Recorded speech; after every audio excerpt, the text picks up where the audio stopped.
It was a solemn procession along a memorial walk recognizing missing and murdered Indigenous women, girls, and two-spirited individuals. On what is also known as Red Dress Day, members of Oneida Nation of the Thames and surrounding communities stressed the importance of honoring those who have been lost. We have so much strength when we can pick that culture up and put it right here. Charlene Beatty worked at a London Indigenous women's shelter in the mid-1990s and then went on to Ottawa to advocate for victims who were targeted by sexual predators or abusive partners. Beatty says many victims were allowed to disappear with little or no effort to locate them. Beatty says advocacy is still needed. The women are hurting. The women and girls are still being attacked by mainstream society primarily.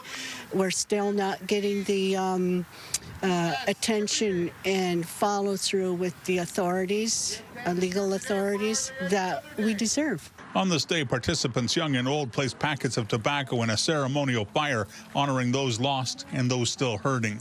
They were also given an opportunity to speak their truth. Among those taking part were Cindy and Brittany Christjohn. Their sister Deborah Christjohn died while in police custody in September of 2016.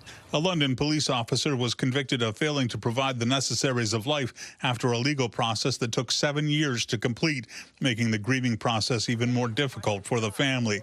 That led to questions about whether the system was working on their behalf. We need more support, not just from legal obligations, but community support, outside support, just so people have someone to advocate for them. Oneida Nation of the Thames Chief Todd Cornelius hopes everyone will use Red Dress Day to acknowledge wrongs from the past and make changes for the future. We have to know where we're coming from before we go forward, so knowing the truth in the past, educating the non-natives, Indigenous, and communities.